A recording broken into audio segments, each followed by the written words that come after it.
All right, guys, let's take a trip to Wyoming.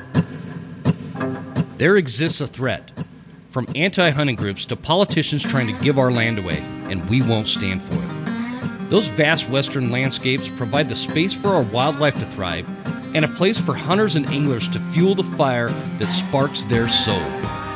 In this show, we share our love of hunting, fishing, and conservation.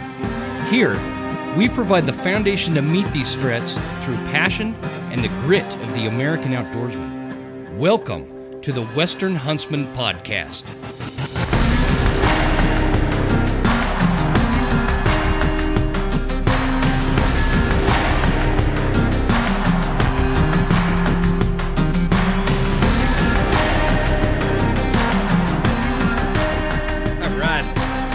Ladies and gentlemen, welcome to this episode of the Western Huntsman Podcast. This is Jim Huntsman, your host, coming at you from the Broken Tine studio right here in Clark Fork, Idaho.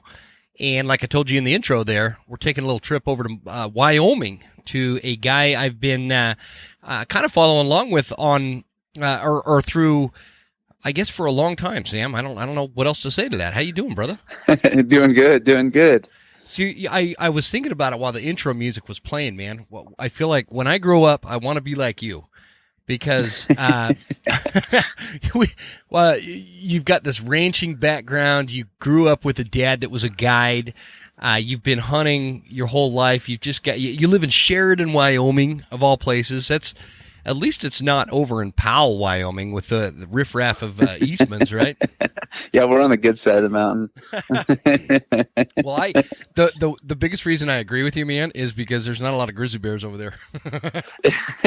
There you go. Yeah, they got them on their side. I know. I'm telling you, I ran into them over there, and I'm not a big fan. So yeah, there's a lot of them over there. So Sam Davis, I don't know if I said your last name.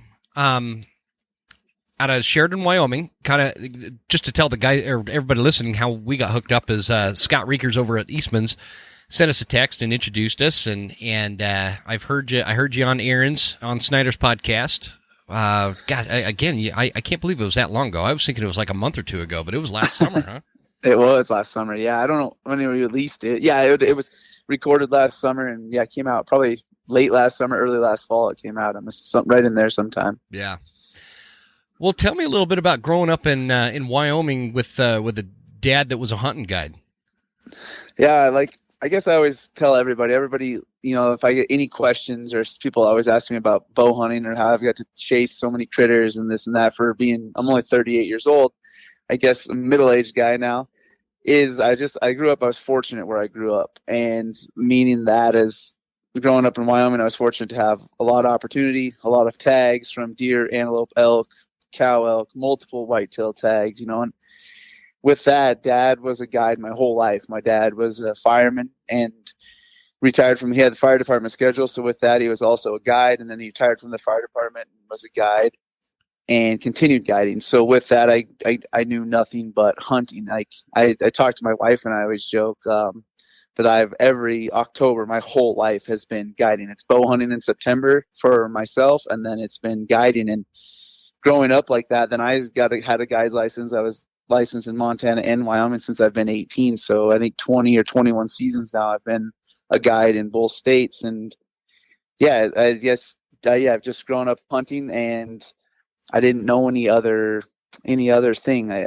So my learning curve was really short, I guess. It was a short learning curve because I didn't know anything else. Like when other kids I definitely played high school sports, but I can remember getting out of my mom picking me up after a game, have this special written note to give to the coach, and hopping in a pickup and getting dropped off on the mountain. And she'd continue on. Like if we played in Cody, Wyoming football on Friday nights, and then I had my pickup. There was multiple times where it was loaded back in the day. I graduated in the early 2000, and I'd have my pickup loaded with my bow and all my hunting stuff, and literally get off the high school bus from football, wherever we played that night, and head straight up the mountain and not even go home, and then not get home until Sunday nights. So that's just been how I grew up. I knew I was going to like you. I knew I was going to like you. I did something similar, so that's pretty fantastic. Yeah, and it's just I say it right back to it. I was just fortunate for the life that I love to live and what I like to do, I don't know any different. So that's right. So I'm just fortunate the way I grew up and where I grew up to have those capabilities right here in my back door, out my back door. So yeah. Did you grow up in Sheridan? Yeah, I'm born and raised. It's my hometown. And what kind of drive is it? I know that it might bore the audience, but how far is it from Sheridan to Cody when you had like those football games? It's 150 miles, but it's over the mountains, so it's about a 3-hour drive in a bus. And sometimes the bus, we couldn't go over the mountains, so we'd go up to Billings, Montana, drive up to Billings, Montana, and then head south to Cody. So it'd make it like a 5-hour trip going that way because you couldn't go over the mountains. So, yeah, that's what I was wondering, because you got the bighorns there, kind of separating the two. And yeah, no, that's cool, man. I mean, as anybody knows, out in the West, if I don't know, in Wyoming, I mean, I can think of games we traveled 6-hour bus ride to get to places. But I think you get out in the West and towns are a lot further apart, especially to get to all the 4A schools. I mean, it was 4, 5, 6-hour road trips to go play football games just for a Friday night and then be home late at night and head up the mountain to go hunting. Yeah, you might not get home till 2 in the morning, 1 in the morning, but then I'd head straight up the mountain. So yeah, that's so true too, man. I lived out back east when I was in the military, and it was crazy because it seemed like every 10 or 15 minutes you'd be in another town, you know? Yeah. And but there is something different even further than just generally talking about the West when you're talking about Wyoming and Montana. Like, it just seems like everything is further and it takes longer to get there, you know, and I don't know how many hours of my life I spent in a pickup, you know, in Montana or Wyoming thinking, where in the F did this town go? Like, I thought it was like 70 miles. And yeah, that's what's great about it. So, yeah, don't tell anybody.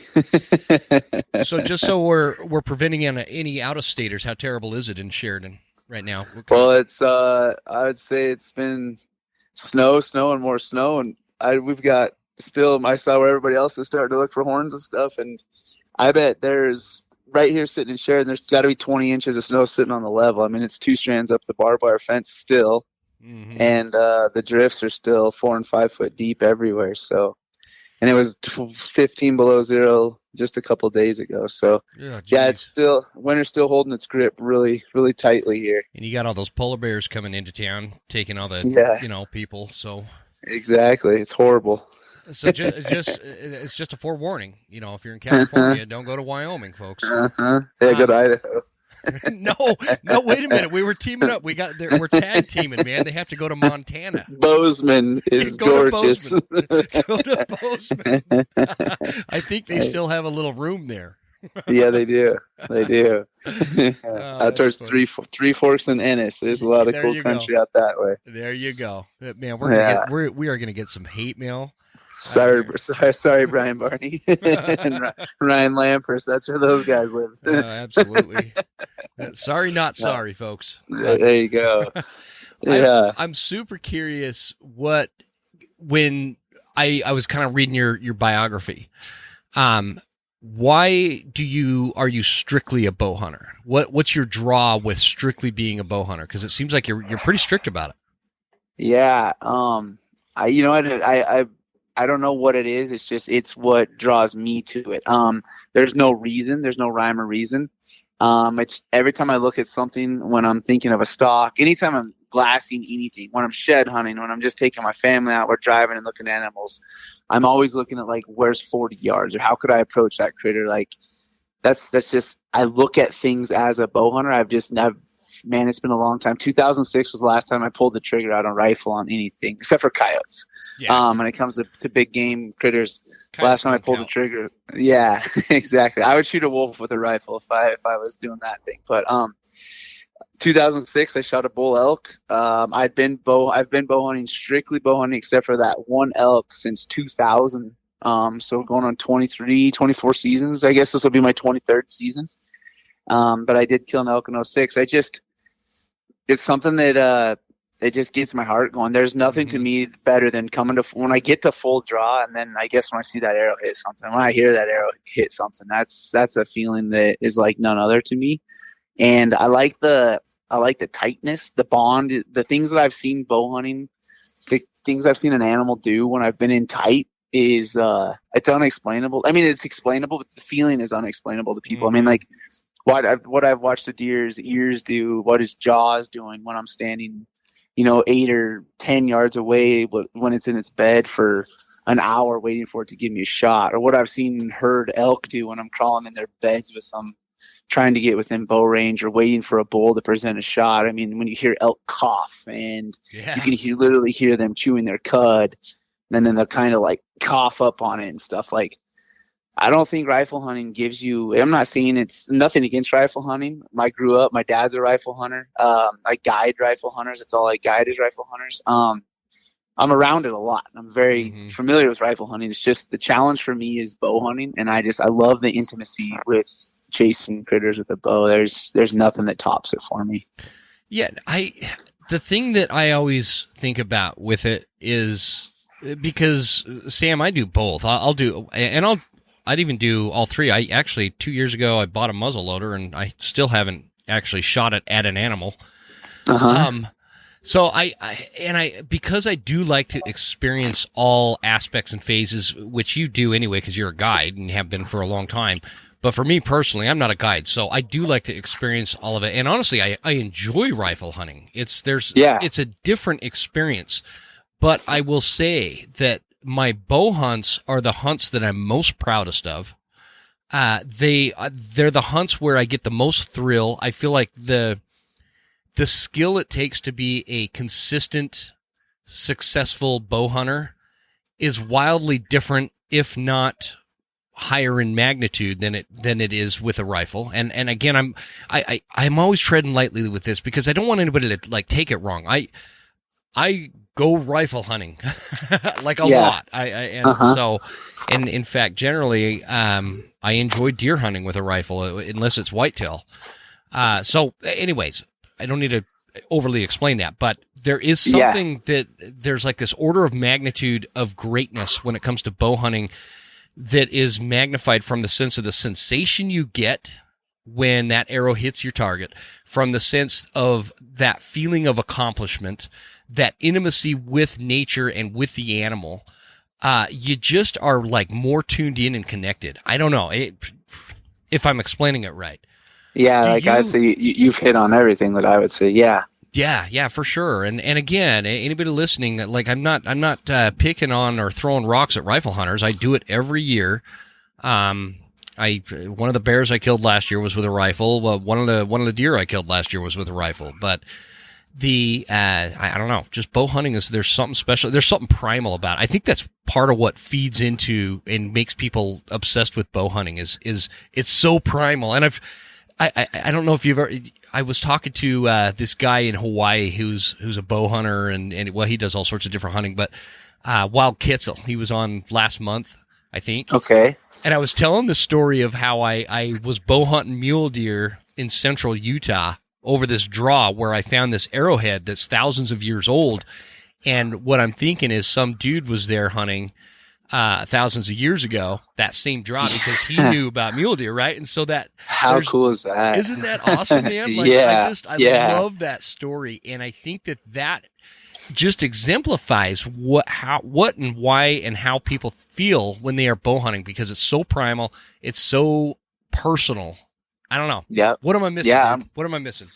I think I think it's just it takes a little more, and just like you just said, nothing against rifle hunting. I mean, especially there's so much that you can deep dive into rifles, you can deep dive into bows, you can super tune a bow, you can get as crazy wacko on guns and fancy scopes and loads. Oh yeah, totally. Arrow building, everything. Either way, for me, it really just comes down to the intimacy, like you'd said, and like I'd said earlier. But I think too, just the challenge, it is a little more challenging. I mean, I would argue that one. I think I would argue the season dates are usually the challenging thing about rifle season, right? You got your Montana. I think about your later elk seasons. Those bulls have pulled off now. Now if you're looking for a big mature bull, now he's pulled off into a hellhole avalanche slide where he's tucked up on it ridge away from all the other animals. He's probably above some nasty snow line across some big gnarly canyon. So now it's not saying that they aren't there during archery season, but they aren't running around screaming, telling you where they're at. So there are all your differences and your challenges. For me, it's just like the consistency to kill something with a bow and to do it year after year, which I love to do. That drives me. I think the challenge to me is that, and I love the challenge. I grew up competing in every sport, and this is now taken over my high school wrestling, my high school football. Like, this is, bow hunting is just what I do. It's something I look forward to all year. I work towards it all year. It's quiet too. Yeah, bow hunting's quiet. Yeah. And for me, I can go out and I can shoot 3 arrows. I can shoot 100 arrows, and it's all quiet. It doesn't cost any more money. I'm not sending powdered and lead down range. Like, for me, that's just that's one thing with the bow that I can. It's kind of almost not yoga, but it's like some sort of mind thing where I can just go out and chill out and shoot my bow, and it relaxes the heck out of me. It's a little meditation, I guess. Yeah, well, it doesn't cost you money because you're hitting what you're shooting at. Where a dude like me, my arrows go saucing off into the brush somewhere, and I find them like 2 years later, you know. But, you know, and I guess not in defense of rifle hunting, but one thing that I will acknowledge with rifle hunters, you know, I've got buddies like my buddy Roger Holscher. He's been on the show. The dude is like sniper level kind of marksman, you know, and he's able to reach out, just like the old AT&T slogan. He's able to reach out and touch them, right? And that's a whole other level that I don't have that skill. I don't have that skill, but I want to get back to something you said when you're out like shed hunting, or you're just out and about and you're always kind of 40-yard ranging things. Yeah.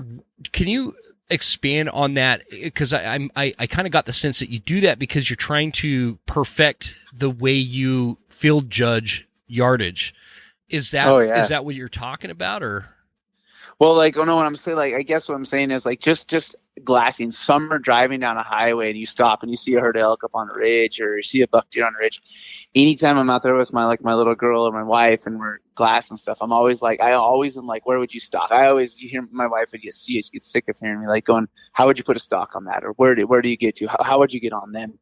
I think that's the thing that I'm always looking at. Are they stalkable position? My mind is just always thinking that is, how would you stock up on whatever we happen to be looking at? So that's when I say bow hunting is just something I'm always constantly thinking about. It's even like just literally just glassing animals. I'm always looking at the terrain they're in, what I would do if I was stalking on them at that moment. Where's 40 yards? What does 40 yards look like if I was up there? What tree, bush, cut?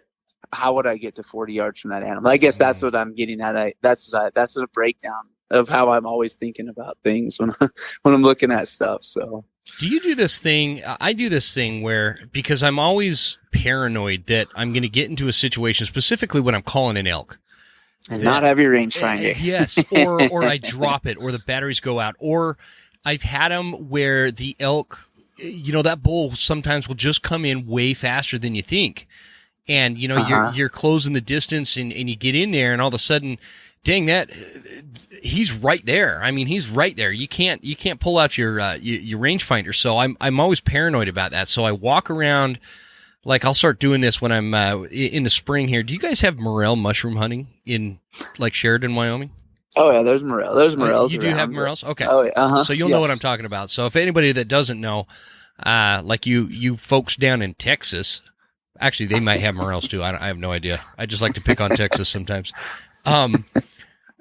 What, you know, we go out foraging in the spring for these morel mushrooms, and it's a really good wild mushroom. And we have like North Idaho is like the mecca of morel mushrooms, in my opinion. So because they take a lot of moisture. Being a mush or fungus, they take a lot of moisture. Yeah, so you guys are like in a rainforest there, right? You nailed it. Well, it's not. There is a section of the Panhandle of Idaho here where they classify it. Somebody, I don't know. Maybe it was just some drunk bastard in a bar that told me this. I don't know, but somebody told me it was classified as a rainforest up by Priest Lake, Idaho, which is like an hour from me. So, but regardless, it's super wet, super moist here. And so we get a ton of morels. So getting back to this range thing, I'm so paranoid. Like, I'll be out morel hunting and I just have my rangefinder, and I'll look at like a tree stump, and I'll be like, okay, 36 yards, and it's like this game I play, and then I'll pull the rangefinder up and range it and see how close I am, and I feel like that's made me really good at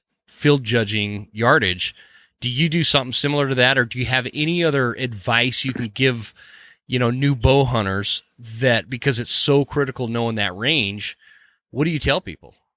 All the time. Yeah, that's exactly what I do too. Walking through the trees, even when I'm hunting, like when I'm elk hunting, rolling through the trees and stuff. I think because I definitely am always looking at logs and stumps, 27, 36, double check myself, 38, have my rangefinder right there.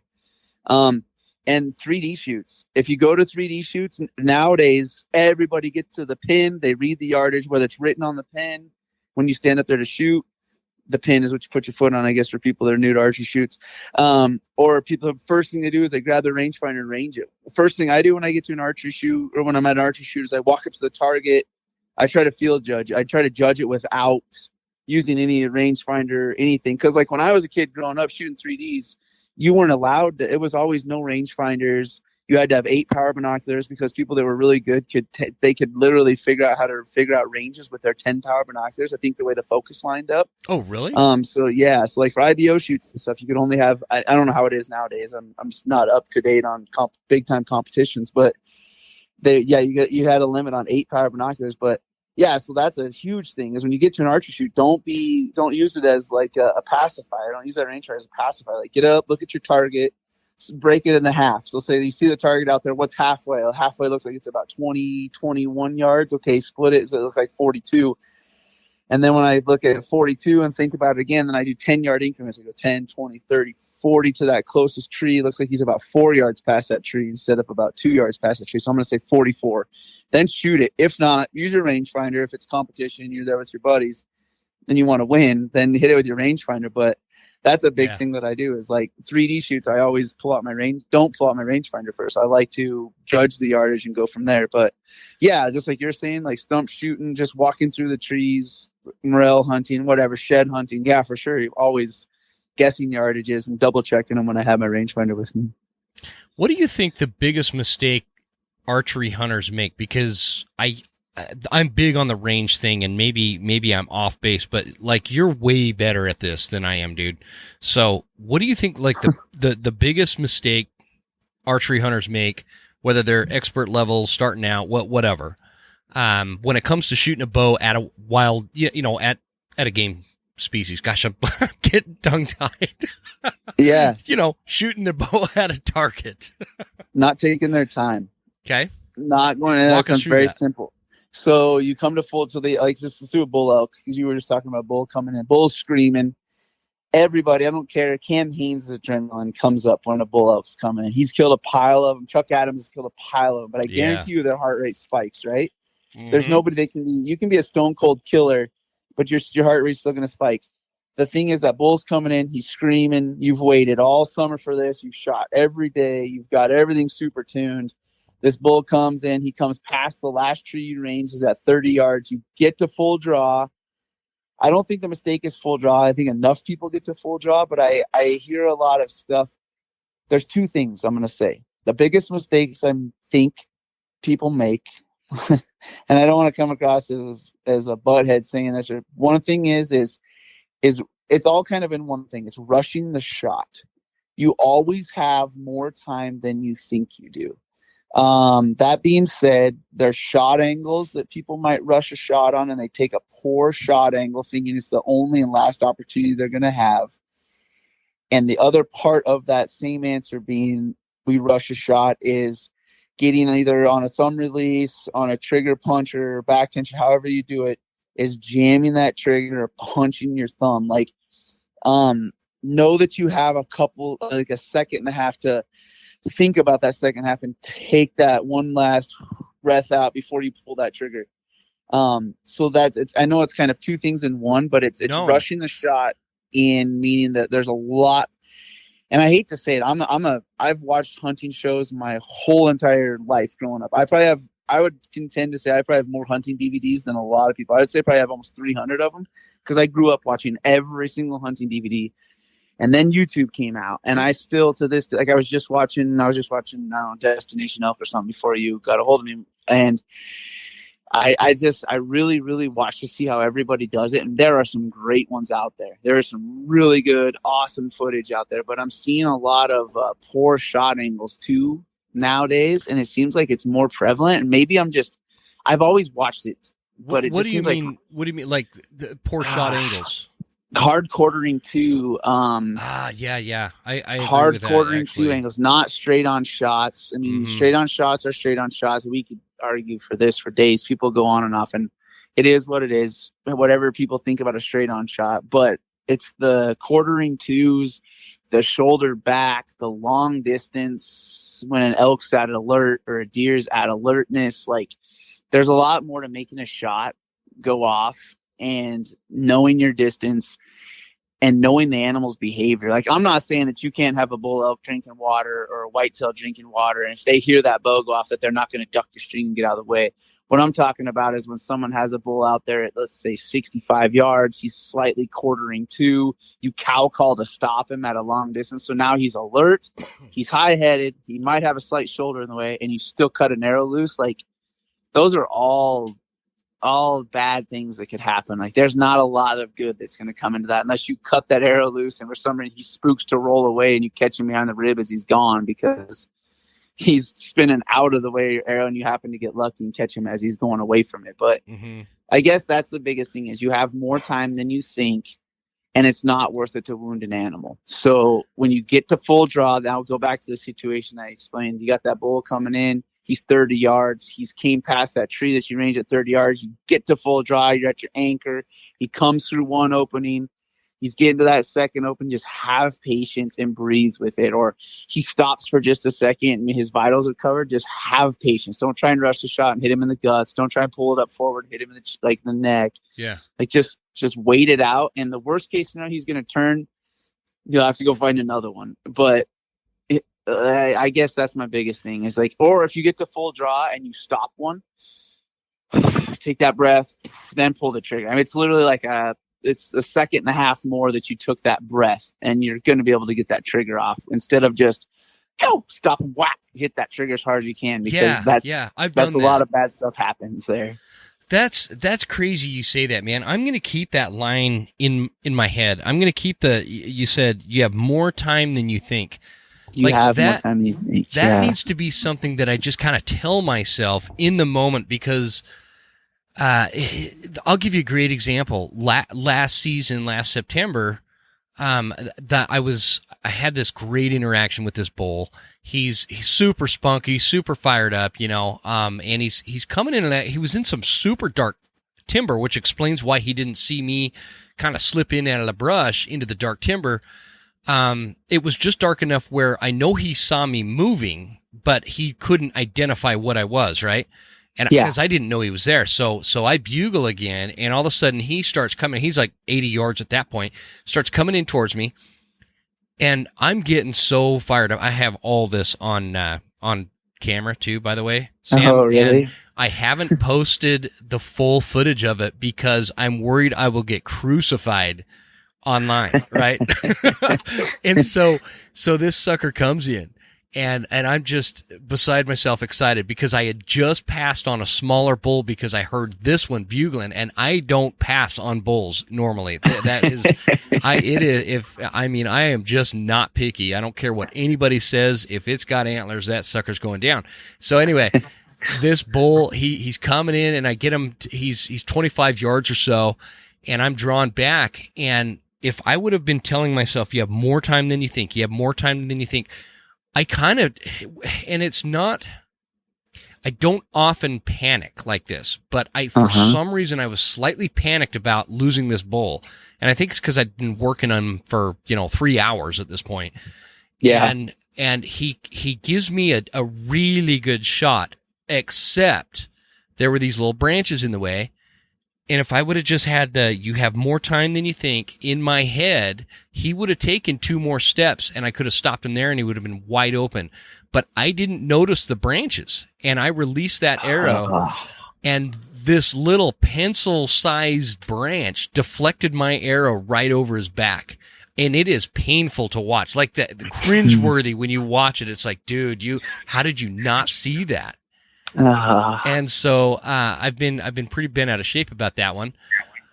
And so is there a way, or do you have advice? Because again, I always look to guides are on a whole different level than just like a regular hunter, right? Because you go out and you make your own mistakes and you correct those mistakes and you see your success, but then you go out with another hunter, and these hunters can be brand new hunters or they could be people with 40 years of experience.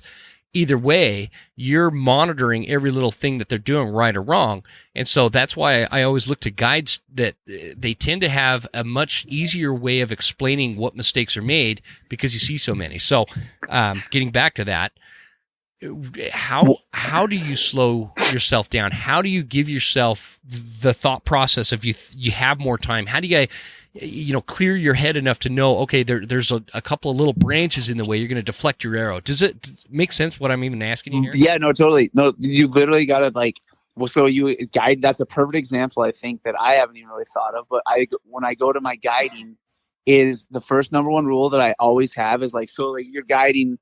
Say I have a father son and I have the son. Well, the dad is always super excited to get their son an elk, deer, antelope, whatever we're hunting. Yeah. And so the biggest rule I always have is I have to, as a guide, I have to stay super calm, because if you get excited, your hunter gets more excited, and they're not as, most of the time, if you're guiding them, they're not as experienced as I am. I'm not saying I'm perfect, but I've been on a lot of kills.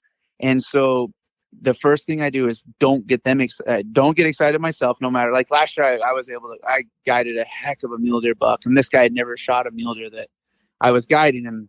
We got in on this buck. He was bedded down, but it was a heck of a stock. Even with a rifle, it was a tough stock. Really? And we were full. Yeah, it was a giant. It ended up going like well over 200. Do you ever film your guided hunts? I don't. Oh, okay. I don't film anything. Yeah. Okay. But and the biggest thing is like, don't get excited, and then it goes right back. Even with rifle hunting, is don't rush the shot. But I guess thinking of that is just don't get excited, because you'll get your hunter wound up. So going back to my own hunts is I'm always thinking about like that. Like, okay, so there's a branch in my way scenario, or I got to wait till he gets over that tree scenario, or he just like a mule deer just stood up. So I think this is a whole nother stock scenario, but you're sneaking on a mule deer buck. He's like 35 yards. You've ranged it 2 or 3 times. Don't range it anymore. It's not like he's bedded. He's been in the same bed. You see a lot of guys. I've watched a lot of videos over the years. A lot of that eastern Colorado stuff where they're sneaking up on bedded mule deer out in that like Milo fields and wheat fields and stuff. And they just keep pulling that rangefinder up, And the fourth time they pull the rangefinder up, they don't have the release clicked on the string. The buck stands up and is looking at them. And now they got their rangefinder in their hand. And it's like, man, you've been there for 2 hours. You know the distance. Like, don't do that again. But you get there and you watch that deer, and you've got the range. You're in position. You're clicked on your string. The buck stands up, not knowing you're there. Don't draw back right away. Think about it. You got time. He still has no idea you're there. All he's doing is getting up. Now he's stretching. Now he's going to bend his head over. They always kind of look back by their groin. They lift their hind leg, kind of maybe itch back there. Maybe he does the other side. Wait for him to do something like that. They're going to stand up first, stretch. They'll probably pee. Like, there's numerous things that I'm always watching these critters do. Let them do something like that naturally. Let their eyes, if you can see their eyes, they can see you. So like, knowing and thinking all that stuff calms me down also, if that makes any sense. Like, as I'm literally thinking those processes out loud in my head. A bull elk coming through the timber or sneaking up on a bull elk when he's around his cows. Wait for him to bugle before you come to full draw. If he's in the wide open, I've drawn on tons of bulls and have killed quite a few, either when they're right in the middle of a bugle or when they're just finishing their bugle, because I was able to draw back while their head tipped back and bugling. They were doing something else to just take the distraction off of me, for me to get to full draw, or me to settle my pin, maybe shift my hips just a little bit to get around that tree. But all those things I'm thinking about out loud, and it seems to calm me down, because I'm thinking about my job, what I'm there to do, and how I'm not going, oh my God, he's standing up. Oh my God, he's bugling. Oh my God, it's a big bull.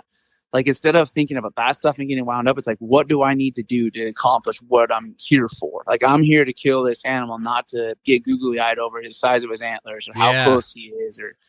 No, Yeah. it's like when he stands up, all right, I can see that gray spot behind his shoulder that's really exposed. He's still kind of looking around. All right, he's just starting to put his head down. He put his head down. I'm at full draw. Get to my anchor. Don't even think about anchor and stuff. Like that should be second nature. Like you shouldn't even have to think about your anchor point. None of that.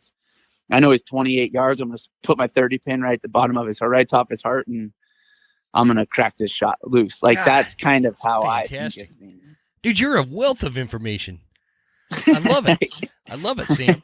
I started doing this thing, and I'd like to get your take on it. I started doing real quick. Go ahead. Before you lose that train of thought, I want to preface all the shot scenarios, and I want to preface all that by saying that I started bow hunting when I was 15 years old, and that's all you asked me how long I've been bow hunting and why bow hunting. That's all I've done since I was 15. So I have made so many mistakes. I've taken poor shot angles when I was younger. I've learned the hard way. Yeah. I don't want this to come across as like I've done everything perfect. I haven't. I've wounded a couple of critters. I've lost a couple of critters. I hit some high shoulders on a couple bull elk over the last 23 years. Like I have had some stuff happen like that. So I guess this is more knowledge to help people out for the future, rather than this is more of like, hey, I did it and it doesn't work, so don't try it kind of things, I guess. So I just wanted to preface by saying that I definitely have screwed up and made mistakes too. So I hope that comes across well. Yeah, I guess. I think it's easy for a listener to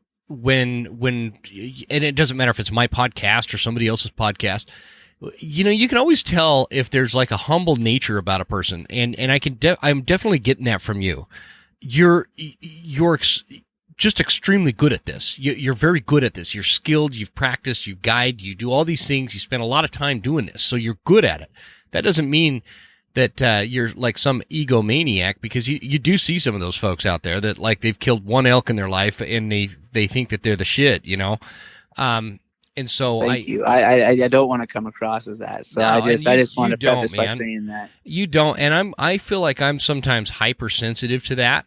That like, overbloated ego out of somebody, and so I'd pick up on it. And if you were, I'd tell you while we were recording, I'd text you. I'd be like, dude, no, I wouldn't. But I was going to ask you. I've been doing this thing the last couple of years where I make it a point to not even try to field judge the score of an animal or count points or try to look at the base of the antler. I don't even look at that. It's like that's in my not in my peripheral focus, or what is that called? There's like a word for that. You know how when you're sight alignment, sight picture, if you're looking through a scope or looking through an iron sight, you want to focus on the sight and the target is just kind of the background. Yes. So I kind of do that with it when it comes to the antlers, and that's enough to tell me whether or not I feel like it's a shooter for me. Okay. Which, by the way, for an elk, all that has to be is a spike. I'm way more picky with deer, but I don't count points. I don't try to score. Now that would change if I was stalking on a bedded buck. And I could see the buck laying there, and I can really get a good, look through my glass or something. Obviously, that's going to be different. But I'm talking mainly. I always kind of look at, when I'm calling a bull elk. I used to get distracted by looking at the rack. I'd be like, okay, 1, 2, 3, 4, 5. Where I don't see 6, kind of thing. Not that I wouldn't shoot it if it didn't have 6, but you're always kind of hoping. But I found that was really distracting for me, and so now I'll count points and field score, judge whatever after the animal's down. Am I off base with that, or what do you think about that? No, I think it's to each their own. Like if that helps you, because like for me, it's I'll tell you, like for me, I'm not judging you. I think that works. If that's your system, I think go with it. Like I get it. Totally that takes away one less distraction, just like we were talking about. It's one less thing you have to think about if you're worried about thinking that. For me, it's like if it's a 6-point bull, I'm probably going to shoot him. Like that's kind of how it is. There's a couple of years where I've held out for some nicer bulls, or I kind of have like a standard, like, man, I'd really like to do better than this, but no, it's like for me, it's just I want a big mature mule deer or a big mature bull elk. Like that's kind of it. I'm just looking for a herd bull, and I'm looking for a buck that's belly's trying to drag on the ground. He's got to sway back. Like my only two criteria, and if I can hit those two, then I've capitalized on what I set my goal and what I was out there to achieve. So heck yeah, man, yeah. I love it. No, that's definitely my because I will get flat out distracted if it's a big buck, especially a mule deer. Like I just mule deer do it for me. I get so excited. I'm with you. Like, I love whitetail hunting, don't get me wrong, but there is just something majestic and special about a mule deer. And if I focus on how many points it is or how wide I think the rack is, or man, I will lose it and I'll totally miss. So, can we talk about bears for a minute? Yeah, I'm not the most knowledgeable guy. I've hunted them quite a bit, but I'm not the best at bears. I've killed a few, but yeah. Mostly what I'm curious about, do you guide for bears in Wyoming or? No, I don't guide for bears. Literally deer, antelope, and elk is all I guide for. Deer, antelope, and elk. And what kind of discount do I get for a good antelope hunt if I come over and see you? You don't have to be guided. There's enough. Actually, with this winter, antelope are going to be, I guarantee you, non-residents are going to be seeing a difference in how many tags are allocated by the Wyoming Game Fish. This I heard about that. Yeah, this would have been a tough one, but no, I could line you up some. The boys in Powell. He should have some antelope areas lined out for you. I keep asking Reekers, and he keeps sending me to like Montana or something. No, I'm kidding. He doesn't. But that's the one bummer about North Idaho is we don't have pronghorn. There's no antelope up here. Oh yeah, and so, you got to go a little ways. Yeah, for sure. And it's doable. It's just always timing. I spend so much time during spring bear, and then I spend so much time in September through November. That it is hard for me to break away in August to go pronghorn hunt in Idaho. Yeah. So anyway, that's why. But the bear question that I have for you is when we're talking archery, there has been the last couple of years I've been noticing there's like this debate as to arrow placement on a broadside bear. Mm-hmm. And I have seen. So I'll just. Like center, like everybody's saying center. There's some people that are center, but then I'm linked up with Eastman's, right? And they posted on my Instagram, and I encourage people to go watch it because it's a cool scenario. And I'm not a big fan of posting kill shots, but this one makes sense because it's very educational. And so Dan Picard is hunting, right? And he launches this arrow and it goes right into the shoulder. That bear's dead within, 30 yards.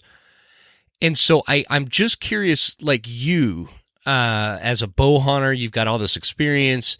Do you have a thought, an opinion on arrow placement when it comes to a bear? I've only killed 3 bears with my bow.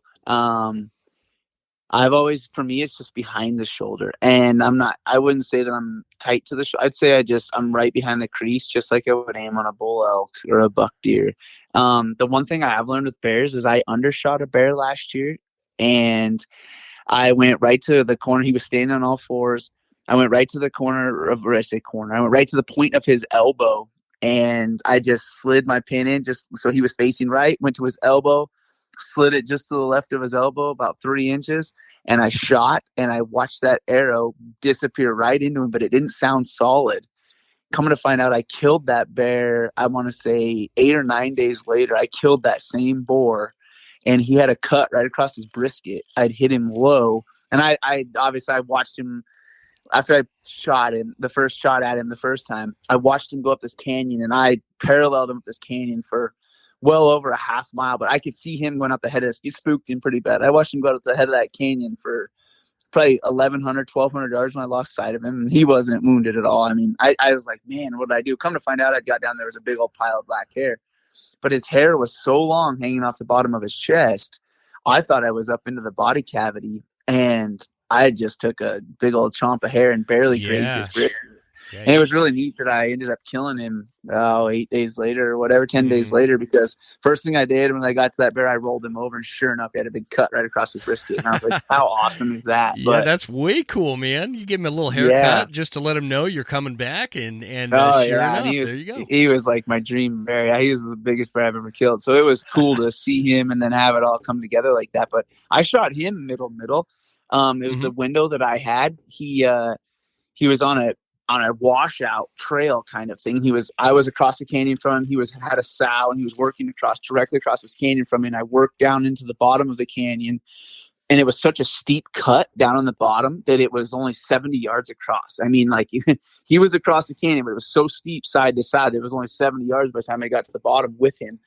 All of a sudden, he started working his way down, came to my side of the canyon. When he came up, he was in a trail, like a washed out beef cow trails, I'm guessing it was. But I guess his shoulder and head were covered, and all I could see was his body, and I could see his ass end out the back of it. So I knew that I was up in the vitals, and I put my pin. He stopped right there on his own. I let my arrow rip, and he only went about 120 yards, ran up a tree, and died about 120 yards away. Well, that was a middle shot. He bled like a I'm stuck hog. Yeah. Another bear I shot, he was facing me, sitting on his rump. He was sitting on his ass end with looking right at me. I hit him in the chest there. That was pretty just devastating. I don't know if that was middle. It just hit him right through the chest. I didn't gut him, so I don't know what I hit. And then another one I hit broadside right behind the shoulder, and he went down. I aimed exactly where I would on a deer or elk. So all my shots have not been in the same spot. They've all kind of varied. I think if I'm going to sit here and tell you, I'm going to say maybe don't hug tight to that shoulder, but stay right behind the crease, just like you would a bull elk or a buck deer, and middle of the body. I mean, as far as top to bottom, and let her rip. Yeah. That's where I'm going to put it. I would encourage. Yeah. I mean, you nailed it, man. And so I think that I guess what I'm trying to achieve with that discussion, because you know how people are, they'll get on like social media and just argue and I've done it this way. I use this broadhead. It works for me. And and my way, it's my way or the highway, because nothing else works. You know. Yeah, go watch Brian Barney and Dan Picard's films on archery hunting. Yeah, exactly. Cam Haynes. Yeah, Cam Haynes has shot. How many bears has he shot with a bow? Those are guys, they know exactly where to put that arrow. Yeah. Yeah, and so it kind of highlights the point I was making there, where you shot middle. I hit one middle, and it died. I mean, immediately. And then we've got you go over to my Instagram and watch that Dan Picard video. He shoots him kind of little high, if I remember right shoulder-ish area, and that sucker was dead within 30 yards. So I think that people need to stop arguing about it. Just relax and put a lethal shot on a bear. Do you? Yeah. Do you hunt when you are bear hunting? Do you hunt over bait, or do you spot and stock, or what do you call them in, or? So I've killed 2 bears over bait, and I've killed one, that big bear last year, was spot and stock. So I've done 2 different kinds. I never have called. I've messed with it just a little bit, but no. In Wyoming we can bait, and where I'm at up here, it's tricky. The bear hunting's tricky. We don't get a lot of that like slope hunting like you see everywhere else, like you guys have. Western Montana has all of that, because with the way the mountains around here lay, there's a ton of private land low where the bears are coming out of their dens. It's all private. And so by the time the hunting season's in, it all runs off of season closures, all run off of a quota on a sow mortality. So a lot of the times the seasons dang near get closed before the bears get into the country. That's a lot of public land. So it's a tricky one around right where I'm from. I didn't know that.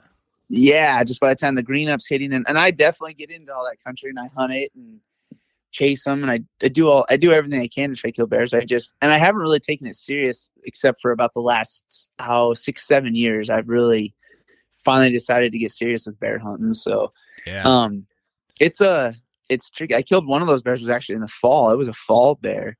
And so I've only killed 2 in the spring, but yeah, 2 over bait, 1 spot and stock. I love the spot and stock.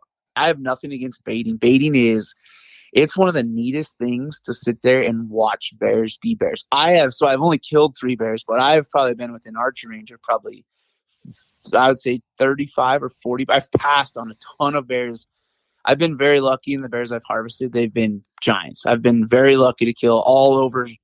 I mean, I got 2 that are 7 foot and one's at 6'11" black bears. So I've killed some big ones. Dang. And Yeah. but I knew that I hunted them. Like they were big ones. And so I've watched a lot of younger, more immature bears, sows, cubs. I've seen, if people want to bash on bait hunting, man, they need to just do it. Even if they don't want to kill one over it, just to watch bears on a bait. It's neat to watch bears in the wild. Like I'm obsessed it's pretty fun with it, man. I'm just obsessed. I love it. So much fun. Yeah. I've sat there. I freaking love it.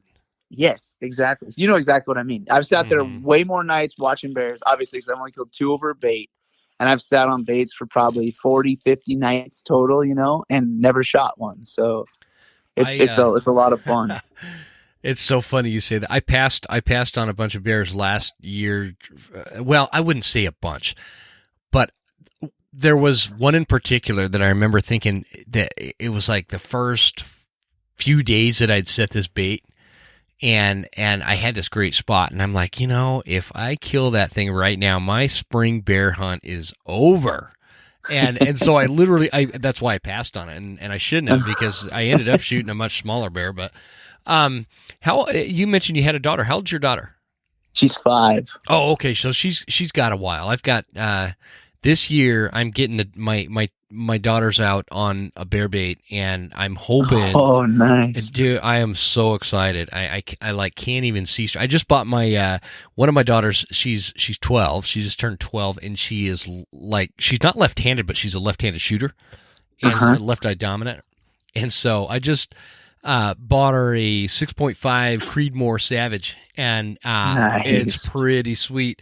So we were out sighting it in the other day, and like I can't wait, man. I just can't wait. I'm gonna set a couple of different bait sites, and I don't even care if I shoot one. I'm focused on them getting one, and I just can't wait. It's gonna be great. So that's awesome. That's exciting. Whole new level. When the kids get big enough and you can start taking them out, it's just like a whole new, like your whole objective and goals change. It's pretty cool. So yeah, I've seen it a little bit. She's 5, but I've killed 2 whitetail with her last year in a blind, and then this year I spot and stalked a whitetail buck with her. And then I've killed 2 spot and stack antelope. I've had her with me on the stalks, and that was wicked hard, but we got it done. And my standards changed. Like it was like the buck 2 years ago, whitetail buck, it was actually a target whitetail buck, and I rattled him in. So that was cool. Nice. But I know exactly what you mean. Is it the changes? She's not hunting yet, but just my outlook. Like I wasn't looking for the biggest antelope. I literally was looking for an antelope, good buck that was in a stockable position. And so we were putting stocks on everything 2 years ago. Last year we got lucky, and the first one we put a stock on, we got an arrow in him. But yeah, I know exactly what you mean. It changes the game completely when you got. It's so much fun. Well, it's a lot of fun, especially at 5, because your daughter she's super familiar with, wild game meat. She's had venison, all that kind of stuff. Oh, yeah. And now for the first time, she was able to like put it together, how that wild game meat went from out in that, field or off that mountain or whatever, and ended up in the freezer. And just to kind of see that process, that's about how old my daughters were when I started taking them out on, different hunts, whether we're sitting in a blind or turkey hunting or whatever. They see that process, and then all of a sudden they get to it happens quick too, man.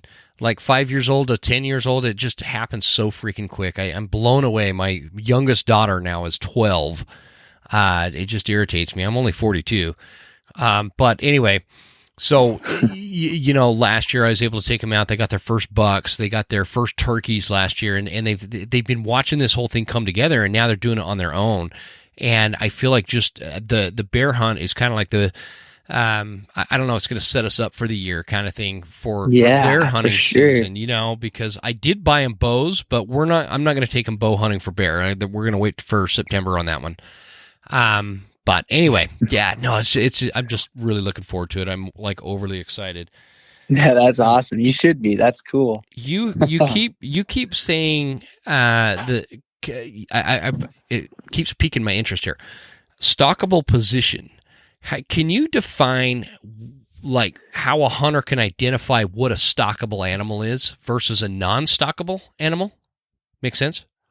Yeah, Um, I think the biggest thing is I think everything's stockable. Like I look at every situation as how am I going to get on that animal with my bow? I know that sounds however it does. But I think like I get a chuckle every so often when someone will be like, "Oh, you just can't rifle hunt. You just can't rifle hunt, or you just can't bow hunt that country. You just can't bow hunt that country." And there's situations where it is flat out damn near seems impossible. But I think I'm always looking at that. I said that like 8 years ago on something. Like I would want a bow hunt here. Yeah, and I think there are things. I've watched a couple hunts where I think that the bow hunting would be very difficult. There's a couple films out. Gritty has posted some films of him and Ryan Lampers, and they're hunting some deer, and I think it's Idaho. I don't know where. I think it's Idaho. I'm not sure where. It's big burn country, and that looks tough. Like you look at some of those situations, and you're like, man, that would be a tough stalk to get across that canyon, get up in that down timber, and blow down with those deer and get on them. But you don't know unless you try, kind of thing. And for me, that's how it always is. I look at last year. I like late season cow elk hunting with my bow. And so they're all herded up. It's December. There's anywhere from 50 of them to 350. And last year I snuck up on a herd of elk. There was probably 300 head in the bunch, and I just kept working the edge, and it was a freaking blizzard. The wind was blowing about 40 miles an hour, and there was just little bands of timber that I was catching. And I'm talking little bands of timber, like 3 trees wide, 40 yards long. These little runners of timber that were coming off this ridge, and they were kind of bedding against them in a way, but they were big mature pines. I don't know. It's hard to explain. Anyways, yeah. So they can see through them. It's not like it's a bunch of jack pines that are thick. It's you can see through the branches, and I'm trying to crawl in on them, and I ended up sticking a cow at 40 yards when you sneak up on 350 head. And I don't think a lot of people would give a person much credit that they were going to go do that with a bow, but that's just how I do everything. Or spot and stalking white-tailed deer. You always hear guys. I went to Kansas, and they had tree stands everywhere. The boss I used to work for, they got us a lease down in Kansas, and that was kind of our guide thing, as we got to go down to Kansas for a couple of years and hunt whitetail. I was very lucky to get to go do that. Well, everybody was sitting tree stands, and I couldn't sit in a damn tree stand. So I found a spot where these whitetail were leaving these creek bottoms, and they were kind of going up on these rolling grass ridges, not ridges like Idaho, Montana, Wyoming have that are big cuts, they bed in a cut. Like they were just rolling grass ridges with yucca plants on them. And I was able to sneak out on a whitetail and shoot a whitetail in his bed. Like, I think anything you can make it stockable, you just have to get yourself in that position. Antelope are the best example. You look at antelope country and they're just flat. Mm-hmm. And I think of Dan Picard, Brian Barney, I really like watching what the Eastman guys do. So I can't tell you which video it was, but they get out there and it's like, you don't know what the country holds until you get in it. Go try, at least get the wind right and get out of eyesight at first. And then see how you can maneuver on that critter, or see where they're going. Where's it is? Like with my daughter last year in antelope, I watched that buck antelope sit on this ridge at like 700 yards while my buddy was gutting his antelope because he'd killed one. We were sitting there. All of a sudden, I watched this buck just start beelining it. He was going for water. And the water was about 200 yards in the opposite direction of us. So I literally just got in between him and the water, and her and I just worked up this little tiny cut, crawling, walking. And I got to where this cut flattened out, and I just had to wait there and hope that he came close enough. And sure enough, he walked 60 yards past the end of that cut, and I had my little 4-year-old at the time with me, and we got an arrow in him. So I think when I say stockable positions, you have to put yourself in the position.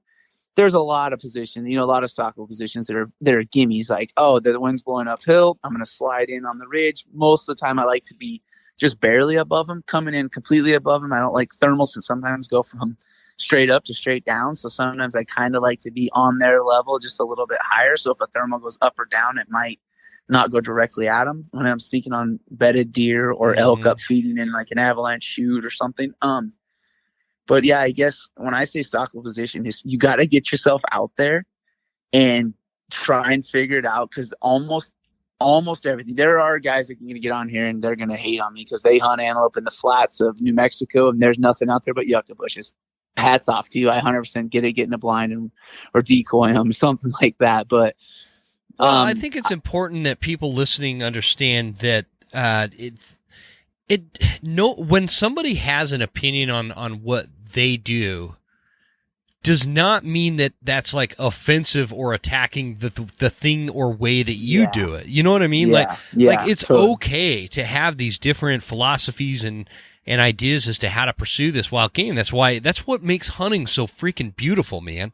Is you can be successful in a hunting blind chasing antelope. You can also be successful stocking in like you're talking about, and that's going to be there's different challenges with both of them, and it's okay to have these different. This is what drives me nuts about hunters, is we get so set in our ways, and Grandpa taught me this way, and it's the only way to do it, and everybody else is stupid because they don't do it this way. And it's like, wait a minute. A, that's not true, and B, you don't know how much you're limiting your own capabilities by being closed to other processes, other strategies, other tips, other methods, other ideas, ideology even. Just like relax and learn some. That's why I like doing a podcast, because every episode I get like an expert level guy like you on, and I'm able to pick a little bit of your knowledge and put it into my own personal toolbox, and it's making me a much better hunter than I was 4 years ago before I had a podcast. And so it's just I don't mean to lecture. I hope people understand that absorbing some of the information from somebody like Sam Davis, man. I mean, come on. Absorb this stuff and it's going to make you a better hunter. It's crazy.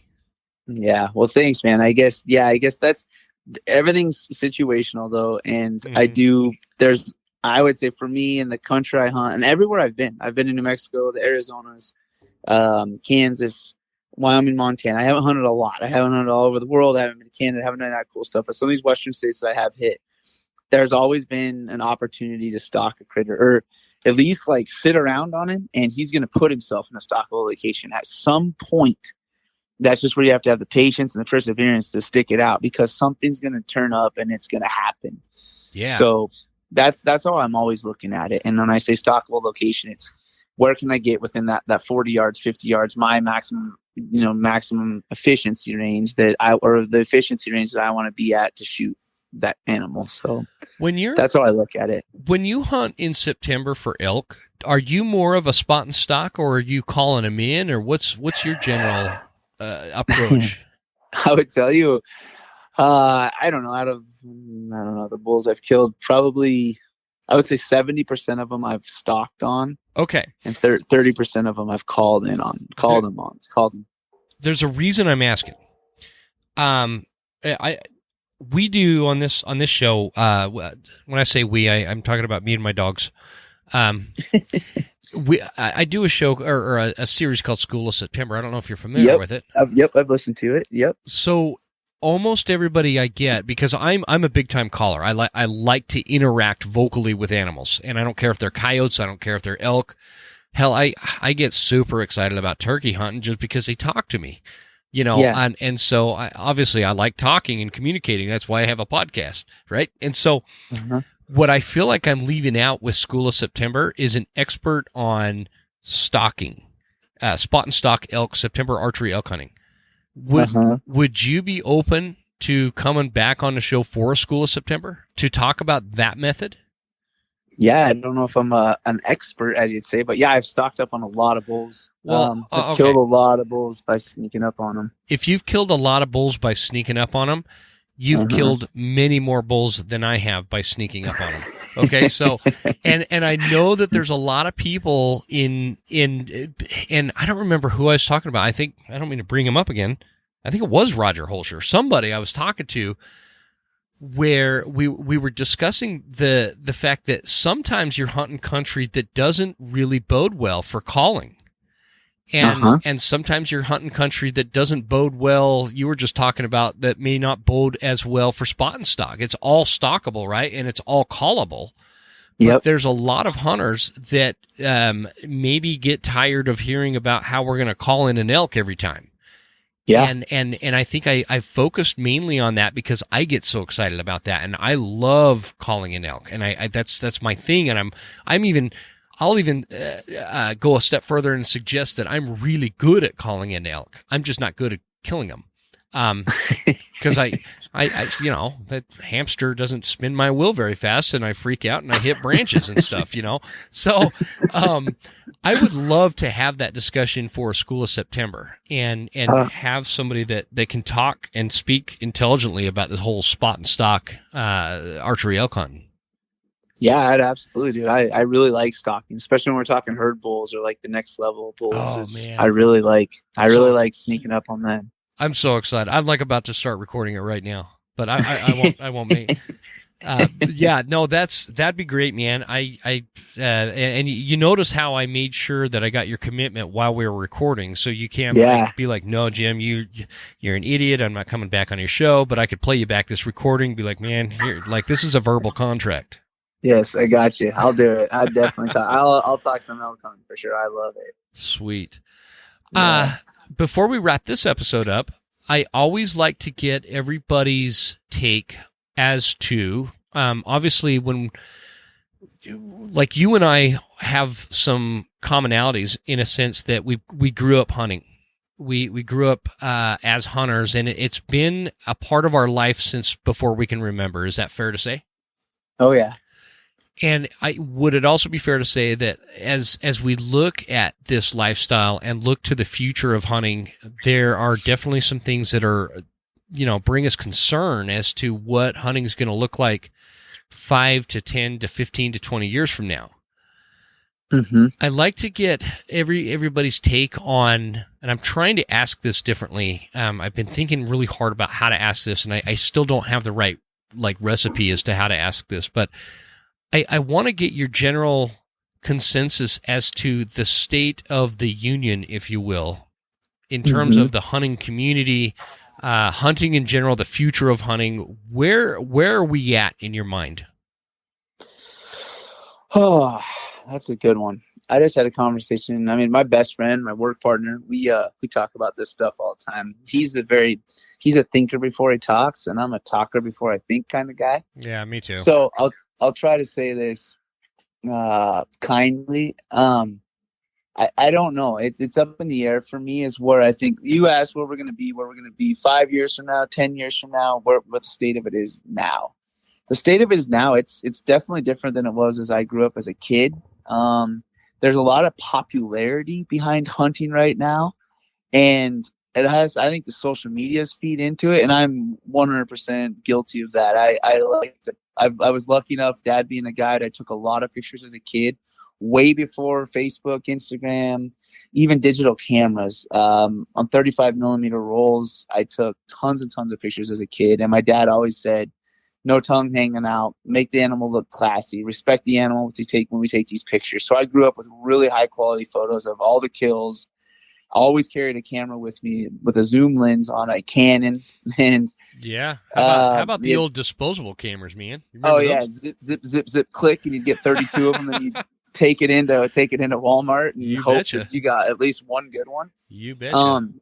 You know, I did all that, and that being said, that's why I got started Instagram. My wife opened my Instagram account for me when we were in an airport in Seattle, Washington, after coming back from a football game one day, and she's like, you need to put some of your pictures. I had some of my buddies were like, man, you need to put some of your pictures up there. You got some neat old pictures from hunting and this. And so I have fed into the whole hunting and Instagram thing. I'm not even going to sit here and lie, but in a way it's good because it brings awareness to hunting. So we get all these season closures in California where they're closing this, and Idaho, Washington, Oregon, Washington, where they're trying to close spring bears and fall bears. And I can't keep up with all the stuff that's going on. Mm-hmm.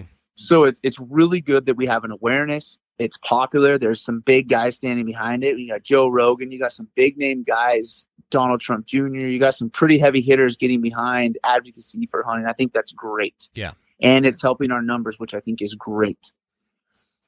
On the other side of the token, I don't know if all of it is awesome for the future of hunting. Where are we going to be at in 5 years? I don't know.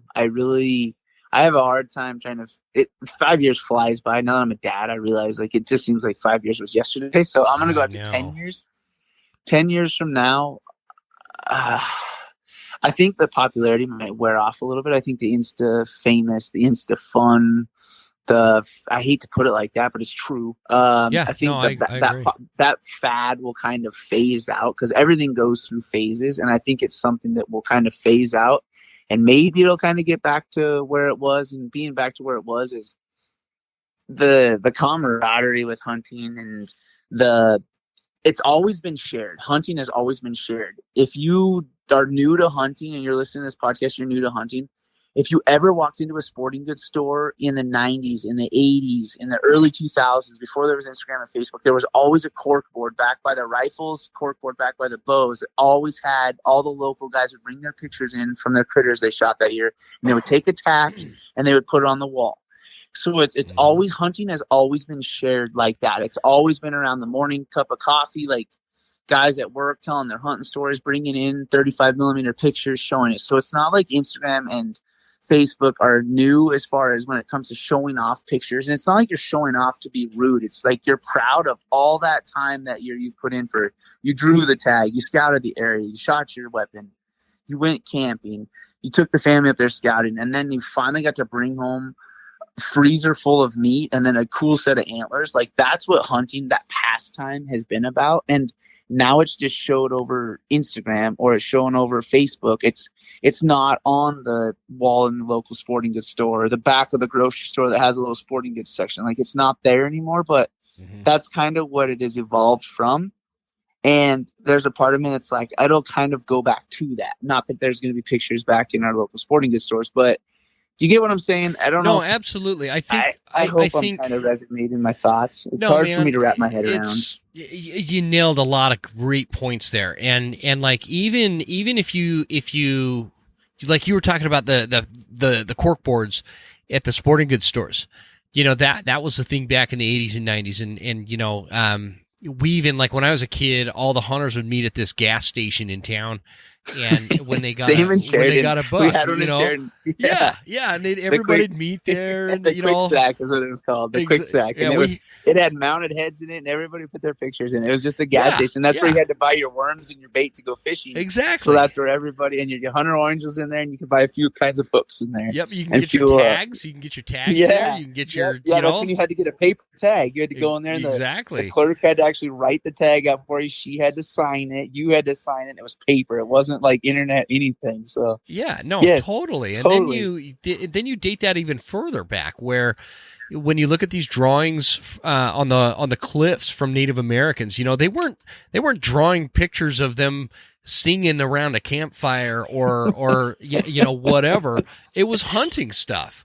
And that's sharing the human experiment. And so this is just something that passes down. I think that what happens on a negative level on social media is that sharing and that storytelling it has a tendency to become like sensationalized. And there's ulterior motives to outside of just sharing. Like I'm totally guilty, man. I love sharing when I get something down. I love sharing that. I love to show and express myself from a sense that I sacrificed a lot and worked my ass off to get to this point, and here we go. Here it is. Here's the end result. I like the glory factor that comes out of that. And I think that anybody that says they don't is full of shit. And so it's okay to have that, because that's just human nature. Everybody wants a little bit of glory. I don't care if you're a computer programmer that figured out what the virus was that was attacking your computer systems or whatever within a corporation. You love the glory that comes out of solving that problem. And it's the same kind of thing, and it's the same kind of mentality. But it can become very sensationalized, and that's where, when it's sensationalized, that's where it becomes detrimental. And there's a lot of ego involved in hunting, just like there is with everything else. I always look at things like, I've always been a person that likes to take a step back, and when I develop an opinion on something, I really want to analyze, is it my ego that is driving my opinion on this? Is it my some kind of confirmation bias? What is driving my opinion on that? And I think that is what's so detrimental to humans in general is the ego factor. You know, like you can have totally. people on one side that are like, climate change doesn't exist in any shape or form. And that ego, the fact that they're going to defend that could be their downfall. And then you have people on the other side that are like, oh my God, your SUV is destroying the planet, without looking at any context or real data. That ego and just sticking to that opinion might be your very own downfall. And so having a little bit of open-mindedness about it, I think is what we lack as humans, and we lack that because of ego. And so it's ego that drives the sensationalism of hunting. And I appreciate the fact that what you were talking about there, from the standpoint of, you do clean up your pictures to post them so that, some lady or some guy that is hypersensitive to seeing dead animals isn't totally, white in the face after seeing it and just disgusted by the whole concept of hunting. Because I think that's really what we're up against. You're totally right. Yeah.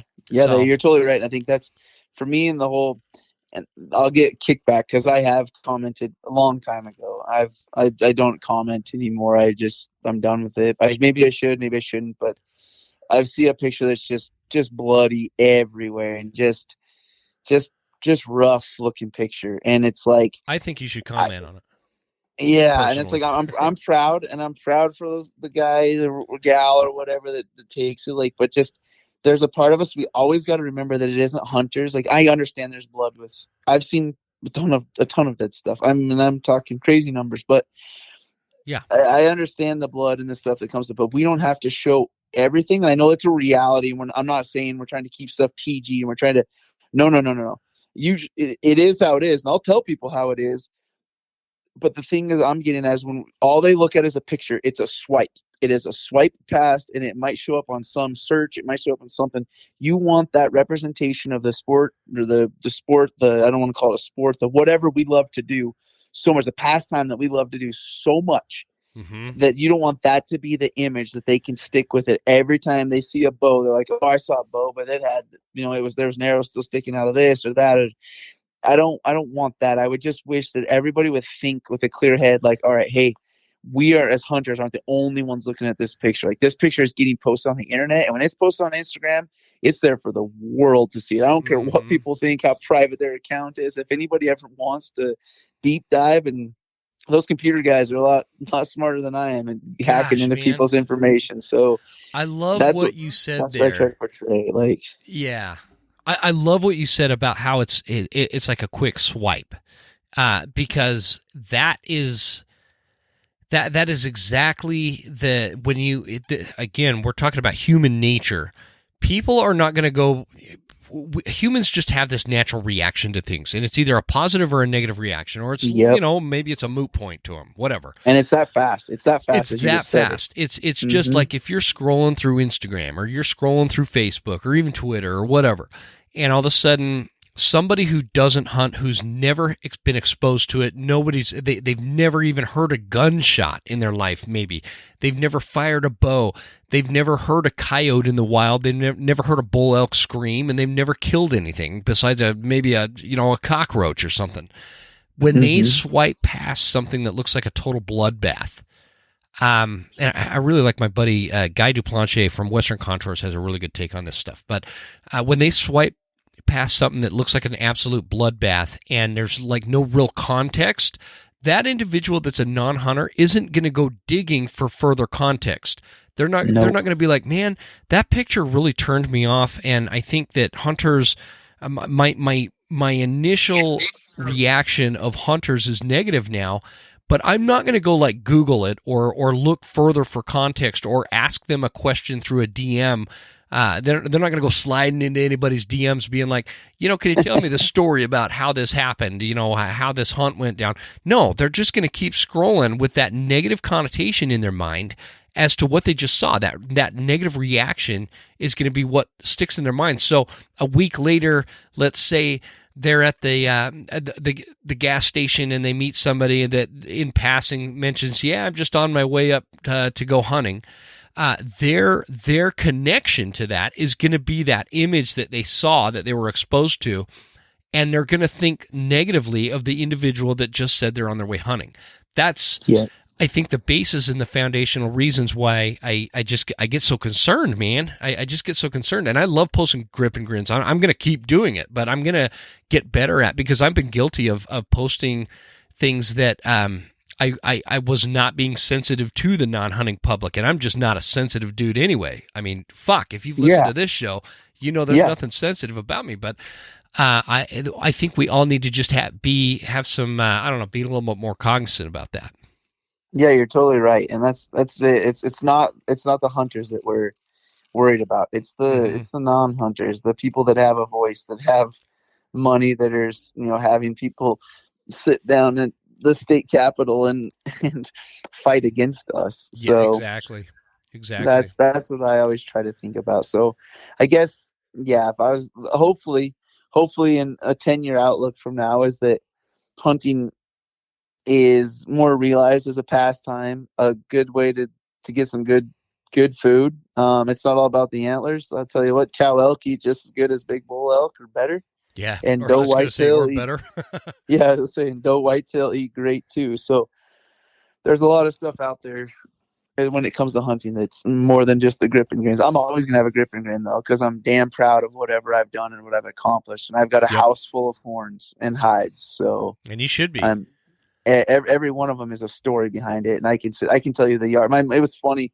I was visiting with my mom, and my wife and I were up there the other night at my mom's house. She cooked dinner, and we were talking about stuff. And I have a horrible long-term memory. Like, my memory it's sad, but you walk down and, like, when it comes to like wedding songs and stuff like that, like, I feel like I'm a horrible husband because I don't remember all the little details. You're not, man. You're just a normal dude, man. But you talk about, if you walk down to my trophy room and you look at every animal, I can tell you which direction they were facing and how many yards every single animal in my house, or every single picture you pull up. I can tell you which direction was a left side shot, right side shot, whatever, and how many yards it was. Like, I can almost tell you the date, especially of the elk that I shot. So yeah, it's wild. That's the importance to me though. And like, those animals in my house, that's what they represent, is something that I can tell a story about. I can sit down and tell my daughter about that animal or that critter. My wife, my wife's killed some really good bulls with her bow, and they hang in our living room. And it's neat for our little girl to look up there and see those and ask about those hunts and to pull pictures up. And we have a couple of videos. We videoed a couple of them, so we have the videos of those kills. And how cool! So yeah, it's a lot. Man. It's a lot more than just killing an animal to post a picture on Instagram. I'm going to do it. I'm going to keep hunting, whether there's Instagram out there, Facebook, anything out there. I did it before. I'll do it forever. It's what we do as a family. Yeah. Well, I think when you're looking at it from the standpoint of, because this discussion, and I've talked about this a lot, where it's like, well, there's hunters that just they're hunting just to post a picture on Instagram.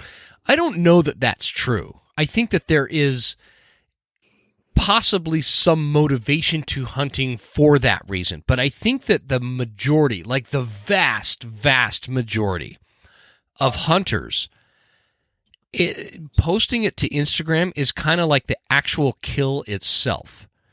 Like, the kill, the moment the arrow hits the target, or the moment the bullet impacts the elk or the deer or whatever, that's a very, very, very small part of the entire experience. The entire experience cannot be even replicated in an Instagram post or a video even, because the entire experience is so, when you take the overall, the holistic thing that hunting is, when you hit and kill that animal, that's a small part of it. And when you post it on Instagram, that's a small part of it too. That's just showing the end result. It's not showing you the whole thing. And I think that's what a lot of people misinterpret sometimes. And so, anyways, I'm keeping you along, man. No, you're good. You're good. Well,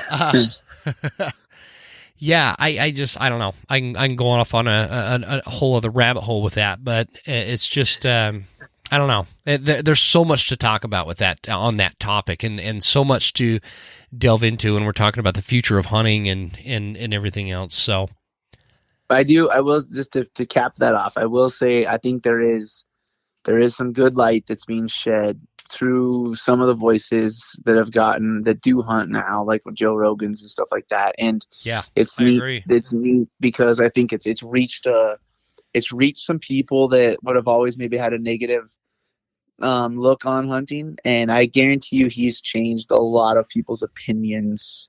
They might not love it, but they might not be anti, I guess. Exactly. I would say that's probably a step that we've taken. They've maybe gone from this person that experienced hunting negatively from some social media post 10 years ago to somebody who listened to a Joe Rogan episode this week. I don't remember who was that guy that he had on. I'm totally drawing a blank this week. Maybe you haven't I don't know. seen Did it. he have the Derek Wolf, the football player, on there? No, that was a week or two ago. I haven't listened to Rogan in a couple weeks, so he's a guy that he goes on Jay Scott's podcast all the time, and is anyway. I can't remember his name. The point is that dude, when you hear him talk, he's so likable that I don't know how you can not come away with a positive perspective on hunting after listening to that episode. Because the guy he had on was just, it's going to drive me crazy, man. I feel like I'll have to check it out. I'm not going to do it justice if I just leave it hanging like that. That's so messed up if I do that. Hang on. Get Jamie on it. Young Jamie, look it up. I need one of those guys, man. Cliff Gray. His name is Cliff Gray. Yeah. Sorry. Gotcha. I'll have to check it out. Yeah, he's a guide like you are, but down in Colorado, and he's just a super likable guy, just like you. I mean, most guides are just like that. So, before we wrap this up, I got one more really important question for you. All right, let's hear it. What is one thing that hunting clients do that just irritates you and other guides? What is one thing that it's a public service, Sam. This is so people hiring guides this year, they're going to avoid doing this, okay? What is one thing? I got a list of things. No, just kidding. Is that a whole podcast in itself?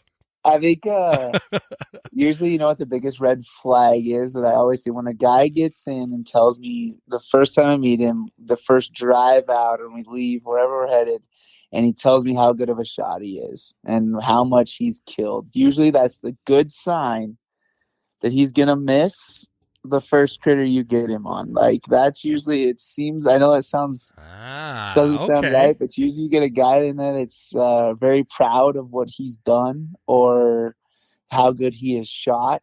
That's usually a guy that he'll pull up, you'll get I'm not going to say 100-yard shot, but you'll have a 300-yard shot. I don't let my guys usually shoot over 300, 350 maybe. Mm-hmm. And you'll get in there 300-yard opportunity. All of a sudden you can tell he's huffing and puffing really hard. Say you haven't hiked that much. Like, you've been laying down, you're on a bag, everything's solid, you got him on your backpack. I've put the shell in for him because he's fumbled around with his gun. I've jacked the shell in for him. I've got the scope dialed. I tell him, hey, just relax. And he's still huffing and puffing. And this is the guy that 4 hours earlier had just told you how good of a shot he is and how much he's killed. That's usually my sign of, like, this is going to be a good one. If a guy gets in, he's very braggadocious just off the first. I guess that's not really answering your question on the biggest thing that a hunter can do, but that's one of them. It's that, or just when they get out to get a damn, like, I do a lot of truck guiding for a deer and antelope, and they get out and get a gate and their boots are just covered in mud. Not the common courtesy to, like, you know, when you hop in your seat, you sit kind of perpendicular to your truck and you at least bang your heels together to, like, knock them up. Nah, that was bailing your pickup and away you go. You're kidding me. That really, they don't knock their mud off? Especially that Wyoming mud, dude. You guys get that clay. That's I know that sounds dumb, but you asked me what is it, and I don't know between other guides, but I like to try and keep my pickup somewhat clean, but that's always the one that I'm just like, Jesus, my dad would have slapped me in the head if I wouldn't have banged the boots off. You should have. You need to get. I'm gonna send you one of those signs. My wife wants this sign, and it you put it on your dashboard, and it says, "Unless you're God or George Strait, take your boots off." Right? There you go. I like it. Oh, that reminds me, we didn't even talk about the ranching stuff, man. Yeah. Shit. I know. Well, we're going to have to circle back and do this again, brother. Sounds good, man. Anytime. I enjoyed it. I really enjoyed the conversation. I think the hunting community just in general needs more like vocal representatives of that are people, or I guess are people like you. You're a leader in the hunting community, and you've got a lot of experience, and you portray yourself so well. You speak from a way that just is ethical, is the kind of hunter that makes other hunters want to live up to your standard that you set, and you don't even mean to set it, but you do, and that's what we need more of. And so that's why I appreciate you coming on your show and sharing just your life and what your experiences have been, and some of the tips and strategies that you've got is just, this is just solid gold stuff. And so I really hope that you're up for coming back on for a School of September. I'd love to have you back on the show. Well, thank you for all the kind words, and yeah, for sure, I would. I love to hunt, man. Like when we texted a week ago or so, it's when you asked what to talk about. I love hunting and everything to do with it, and yeah, I love it. So yeah. I would do another show with you, and thank you for all the kind words. I don't look at myself like that. I love to do it, and that's all I know. So yeah, that's fantastic. We'll stick on the line for just a minute, but before we jump off, do you want to point anybody to, a social media, a YouTube, your outfitting service, anything like that? I guess I'm on Instagram. It's sdavis2506. Excuse me, 2506.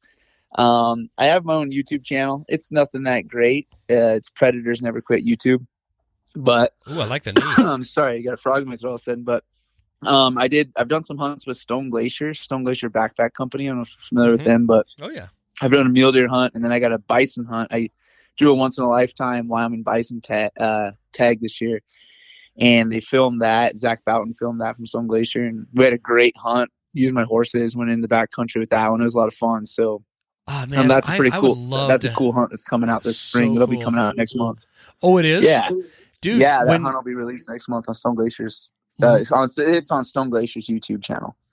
Well, let me know when that's live, man. I'll share it on my all my social stuff, and yeah, because that's cool. I love the entire concept of bison hunting. So, yeah, I can't wait for that one. That's going to be really cool. So, okay, I'm going to put your YouTube and your Instagram in the show notes for everybody listening. I think that Scott Reekers was right when he said that he thinks I should get you on the show. Scott, thanks to Scott. Yeah. If you're listening, little lady, I really appreciate it.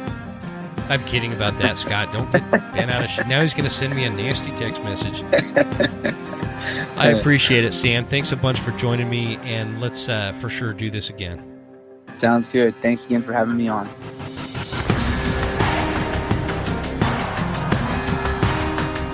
You made it. That's the end of the episode. Thank you so much for tuning in. Please make sure you're following us on Instagram @TheWesternHuntsman and write us a good review at Apple Podcasts. Thanks, guys. See you next time. Stay Western, and I'll see you on the mountain.